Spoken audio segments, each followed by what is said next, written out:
Now we'll see Mckesson, how it has brought impact to its business using a Snowflake. Mckesson Corporation is an American company. It is used for the distributing pharmaceuticals and providing healthcare information technology like medical supplies and the care management tools. Okay. The company had a revenue of more than $200 billion in 2020. So this has how Mckesson is used Snowflake. We'll see now. Okay. Earlier, Mckesson has encountered these three major challenges: the shift to the cloud with a focus on speed and value, and managing infrastructure, significant governance, and regulatory requirements. So these were the three major challenges which was put forward to the Snowflake. So Snowflake has handled this in a very uh, dignified manner. Okay.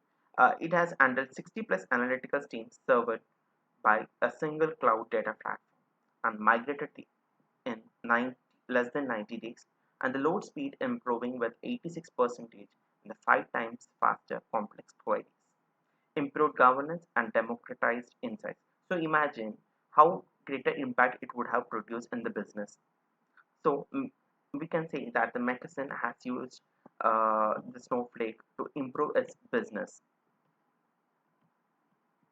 Going to the other slide, we'll see how Sainsbury's has made the usage of the Snowflake cloud data platform. Multiple data warehouse, the situation with which it has approach the Snowflake is it was using the multiple data warehouse, some end of life uh, and data silos caused ambiguity and reporting disparities, and the pure customer insights. So these were the three major challenges which Sainsbury's was facing, and it has approached the Snowflake to give an optimized solution.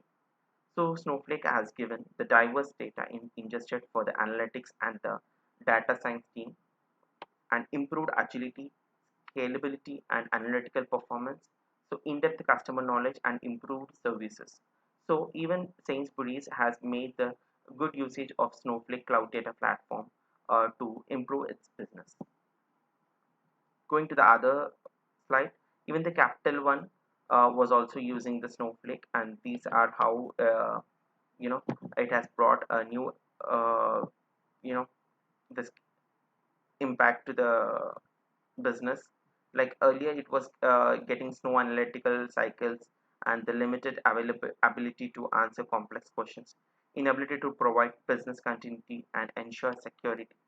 Earlier, these were the three problems which Capital One was facing, and now the Snowflake has brought a good impact to the business as well as to the company, like hundreds of newly empowered analysts and improve the scalability and faster query times, the guaranteed security and data availability.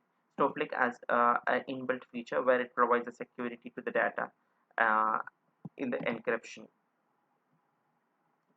These are the more than 3,000 customers where currently they are using Snowflake. There are many product-based companies also like Sony, which are using Snowflake, and these are the other companies which are using Snowflake. Like it can be a cloud data platform like AWS, Microsoft, and Google Cloud, and the B Analytics like Tableau is also using.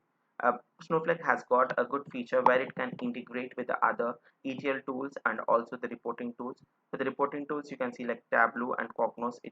Snowflake can integrate with, and the ETL it can be Attunity or Informatica, Talent, and Alteryx, Snaplogic. These are the ETL tools where Snowflake can integrate with. Mostly in the ETL perspective, Informatica is being migrated to Snowflake and the Talent in the market. And in the data science also, like H2O and R and Spark are making the use of Snowflake for the faster query performance and for the complex queries. And even the service-based companies like TCS and Cognizant and Infosys are making the and Accenture, Wipro, Capgemini are making the utmost use of Snowflake. Now let us go into the technical deep dive of the Snowflake and how is Snowflake unique, and we'll see how the architecture is designed in the Snowflake. In the traditional architecture, you can see that the performance, the performance is degraded when compared to the cloud services. Because in the traditional we were using the shared disk architecture, where the one database is being used by the multiple resources, and we can see that read and write at the same time cripples the system. And these were the challenges which was facing using a shared disk architecture. And later we come across with the shared nothing architecture, where the shared nothing architecture has a individual has the perform has the storage and the compute as being coupled together, where if you are using a three CPUs, you should use a three databases kind of thing, where the resizing the clusters requires the redistribution data, shutdown requires unloading, and each cluster requires its own copy of the data, where the multiple copy of the data has been maintained, where the cost of the storage was being highly increased when using the shared nothing architecture. So these were the challenges which we facing when we are using a shared disk and shared nothing architecture. So we have come across using cloud architecture, where the it is not a shared disk, neither a shared disk nor a shared nothing architecture. It is a multi-cluster and shared data architecture. Okay. Here the centralized scale-out storage that expands and contracts automatically, so you need not worry about the scalability. It scales as per your business requirements or as per the data availability. So in the previously we were having the um, you know a storage and the compute was coupled together. Here in the Snowflake, the storage and the compute are decoupled. That means you can increase any of the either storage or the compute in compute resources uh, individually. There is no dependency on the storage on the compute on the storage. Automated backup across multiple availability regions or zones. It leverages the usage of AWS, Azure, and GCP cloud storage. These are the, this is Snowflake architecture, and it uses the optimization, management, transaction, security and governance, metadata, sharing, and collaboration. So these are all the, things which a Snowflake provides us. And the centralized storage, it is marked in the dark blue, the centralized storage, and it compute for the computing we have the multi-cluster compute, and for the scale out services we have, and it is a cloud agnostic layer. That means it uses the cloud services. These are the major features which Snowflake uses. Like it can be made use as a data warehouse or data lake or data engineering, data exchange, data applications, data science, and build the reports or ad hoc reports or real-time reports based upon the business requirement.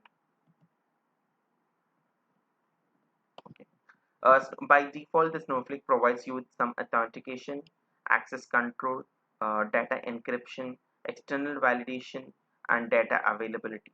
Okay, these are the key features where Snowflake provides us, like how the authentication, like how it restricts the access for the other users, uh, and it it provides a MFA portal, multi-factor authentication, and like it is for the access control and the data encryption, like the data is being secured and it's being stored from the prying eyes, and the external validation against enterprise certified against enterprise class requirements. And here the data availability, you have the major features which makes different from the other cloud services, like time travel, fail safe, and cloning, and the zero failure data replicated to multiple zones in a region, and the region provider failure data replication and failover. So by default, Snowflake provides it you know fail safe. That means it's a major feature where the Snowflake is using a fail safe feature. What it does is, whenever if you have accidentally deleted data in the table, it gets the previous data gets loaded, uh, you have a, the previous data is already being maintained at some place where you can get the data from there. And the time travel, like how the data prior to, say suppose you have loaded the data at 9 p.m. into a table. So what if prior to that, like 8 p.m., how the data was there, you can able to see in the time travel. Cloning is nothing but you are cloning is that you are making the exact copy of the data, a uh, copy of the copy or the structure of the table. Going to the other slide, here I was just repeating like how the Snowflake is being used. Like data science team is uses data engineering, data exchange in the data lakes. Yeah, and these are the scalable cloud platform enabled data lakes. These are the additional benefits which your Snowflake provides, like governance, transactional data sharing, global and performance and managed services, augmenting existing data lakes. So these are all the three cloud data platforms. Like we were using the, we'll be using the S3 in our, you know, in our course, and notification hive. And here the Snowflake, the everything what we do in the Snowflake is related to SQL queries only. So the people from any ETL background or from the any PL SQL or SQL background can easily understand. Even a fresher can have good knowledge in the Snowflake. You can Even a fresher can take up this course. Uh, it uses the Snowflake uses a methodized views and external tables. Okay, external tables are nothing but whenever the data is present in the any like cloud services like S3 bucket, you do not have to copy the data into the Snowflake. You can directly query on the S3 bucket source files. These are like it can be used for the transformations also, like how like it can be the Snowflake can be used as a ETL source also, where the transformation is being built. Say suppose in Informatica you have a lookup, so lookup is nothing but the left outer join. So the same thing you can make it in the Snowflake using an SQL query with a left outer join. The secure data sharing, here it is a secure, live, frictionless, personalized and the global. Snowflake it uses enabling AI, ML and data science also, like R and Spark, and as I was saying earlier, the Connect is leading an emerging technologies and accelerating data exploration and preparation by 10 to 100 times, and improving data science speed and efficiency with a centralized source of high performance data. Thank you. That's all for the introduction part for the Snowflake. We'll see more and we'll deep dive into the Snowflake in the coming lectures. Thank you.